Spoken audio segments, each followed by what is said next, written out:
kemungkinan kenapa putusan PK Saka Tatal justru belum keluar, padahal berkasnya sudah diolah atau diproses lebih duluan. Wildan, bisa dicek di website EMA lagi, kabarnya perkara nomor 1688 dari Saka Tatal juga sudah ditolak. Wes. Berarti korps hakim kompak. Dari sisi itu ya, dari sosial norm model, dari model norma sosial itu bisa kita katakan hakim kompak sudah. Mereka menjaga marwah mereka sebagai sebuah korps, sebagai para profesional di institusi yang sama yaitu Mahkamah Agung. Dari sisi itu.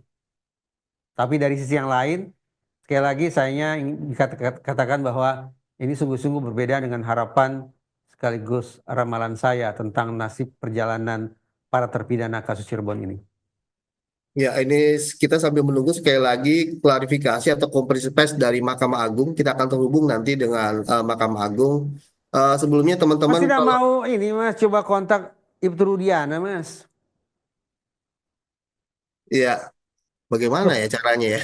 Selama ini kan netizen marah-marah ke Ibtu Rudiana. Saya minta maaf loh ya, kalau saya minta maaf kan ke Ibtu Rudiana di persidangan saya minta maaf loh. Hmm. Sekian juta Sobat DN kan ngamuk-ngamuk terus kalau Hmm. kita bicara tentang kasus Cirebon. Ngamuk-ngamuknya ke Ibtu Rudiana.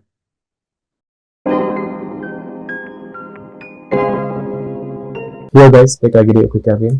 Kita lanjut lagi dalam pembahasan materi tentang kasusnya Vina ini guys. Dan ini ada tanggapan dari Farhad Abbas ya, yang kemarin dia itu fokusnya kemana? Fokusnya ke Agus guys, dan kali ini dia kembali ke Saka Tatal ya. Nah, gimana tanggapan dari Farhad Abbas terkait penolakan MA ya dalam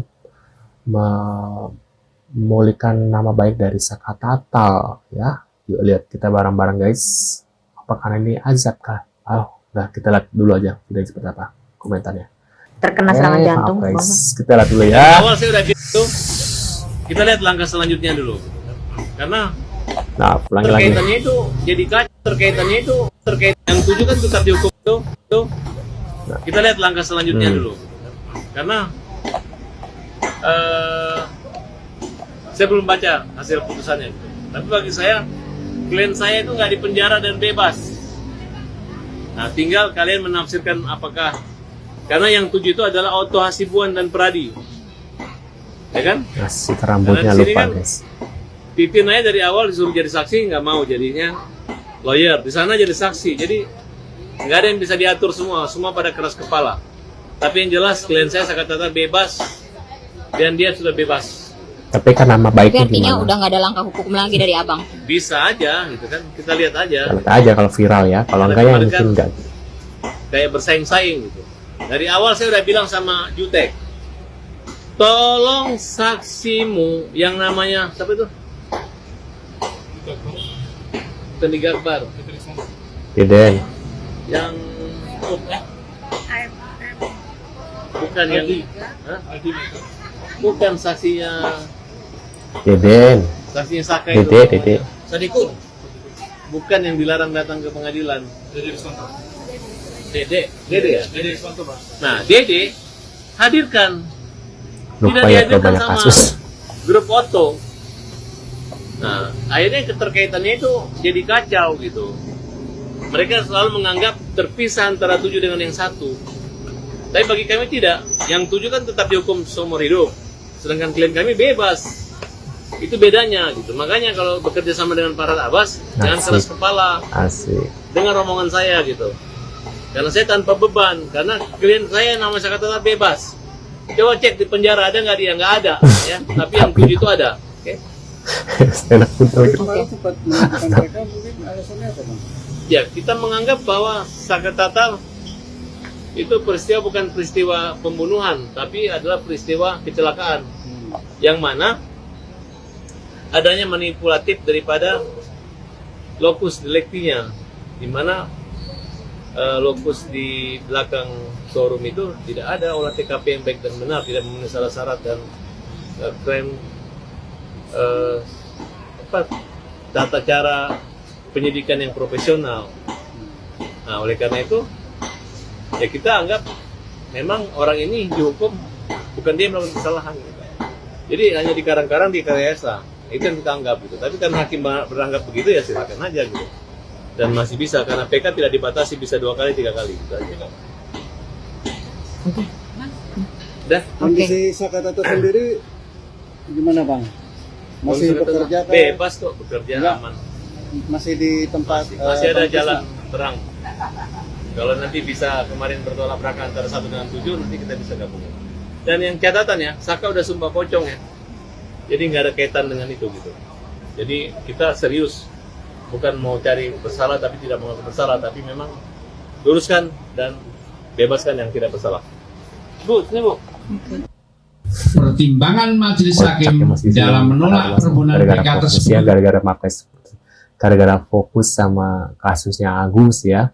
Dan dia bilang nanti ya lihat ke depannya kalau misalnya ini ya kalau seandainya viral maksudnya dia gitu ya, ke viral lagi kayak ke awal-awal gitu ya, baru dia bakal cuat-cuat lagi. Kalau misalnya redup kayak kasusnya Jessica ya mungkin dia malas gitu ya untuk menanggapi atau untuk memperjuangkan lagi, padahal nama Sakatata masih belum dipulihkan guys ya, karena ya kalau seandainya narapidana ini masih menjadi tersangka ya berarti otomatis namanya Sakatata belum bisa pulih gitu loh guys ya. Termasuk Peggy sih, Peggy juga harusnya sih kena lagi ya, walaupun ini karena ya terlibat ya, maksudnya masih bukan terlibat apa ya, masih ada sangkut pautnya gitu guys. Harusnya sih ya masih berjuang lagi, tapi ya entahlah si Saka lagi Farhad Abbas sekarang lagi ngurusin uang donasi gitu loh ya. Nah, kita lanjut lagi.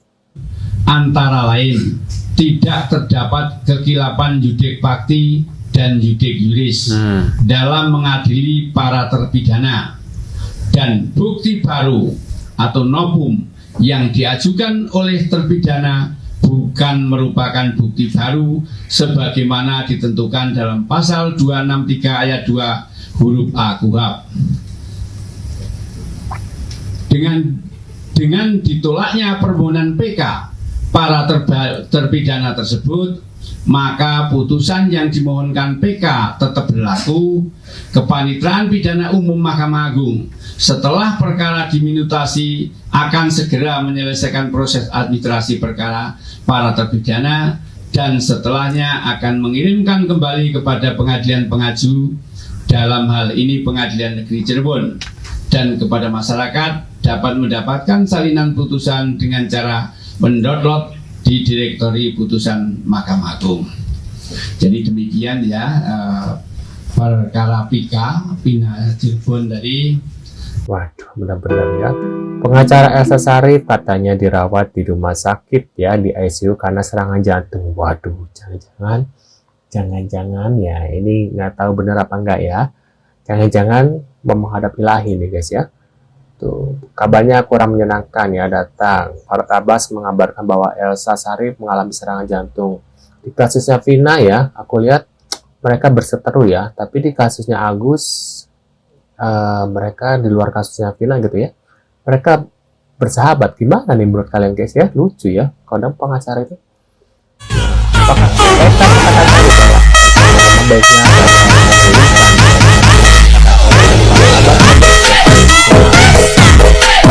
lagi ganti presiden ya, keadilan tetap bukan milik rakyat kecil katanya. Terkait pidana kasus Vina Cirebon ditolak ya klien kita ya semua, semoga nih ada ya komen lucu nih, kalau hakim Mahkamah Agung perlu uang, rakyat Indonesia nanti akan patungan untuk membeli keadilan. Wow ya, zaman sekarang itu keadilan perlu ini ya, duit guys. Kalau nggak ada duit ya susah ya, dimana-mana sekarang adalah duit dan duit gitu guys.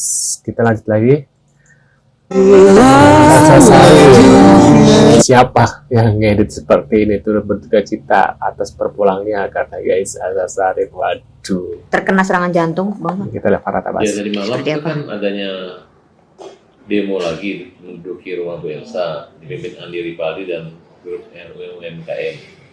Tadi itu ada Rita dan Rita ya kalau salah. Bener nggak nih apa Oke, cuma saksi. settingan doang Saya nih? minta supaya Maxim ini menegur keras anggotanya yang menggunakan racket itu. Dia itu siapa? Pengusaha atau pedagang UMKM atau jasa pengiriman pengantaran gitu. Jangan main-main mengaku-mengaku rakyat kecil nggak ada makan malu-maluin aja gitu. Karena hati-hati ya, kamu kan sudah saya laporkan gitu. Dan kamu nggak usah membuat satu gambaran kesedihan seolah-olah ditipu. Siapa yang tipu kamu? Kalau urusan kamu sama India aja, nggak usah lagi sama Ibu Elsa Sharif ataupun sama kami gitu. Dan kalian adalah melakukan suatu perencanaan untuk menakut-nakuti dan mengakibatkan Bu Elsa kena serangan jantung dan saat ini lagi dirawat di Rumah Sakit Siloam Bonjeruk. Dan ini proses dilakukan oleh Andi udah bertahun-tahun, dan dia mengaku ada utang sama uangnya di Bu Elsa 3 miliar baru dibayar 500. Itu adalah sebuah fitnah gitu. Kita sudah laporkan.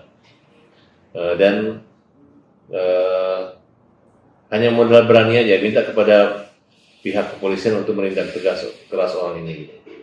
Karena jelas-jelas prinsipal atau itu tidak mengakui memberi kuasa kepada mereka, dan itu adalah uang pribadi. Tentunya ada argumentasi dan dasar serta bukti-bukti yang dimiliki oleh Ibu Elsa Sharif.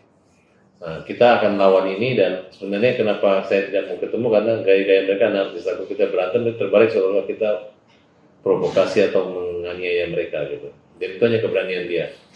Ya, berapa waktu ini menurut saya coba-coba aja lagi, dan ya kepolisian nggak usah lagi diakal-akalin seolah-olah dia menyampaikan aspirasi atau ingin mediasi, itu pembohong semua. Tujuan adalah untuk live TikTok, dan untuk mempermalukan lawyer-lawyer gitu. Dan lawyer-lawyer silakan aja bela mereka, ya.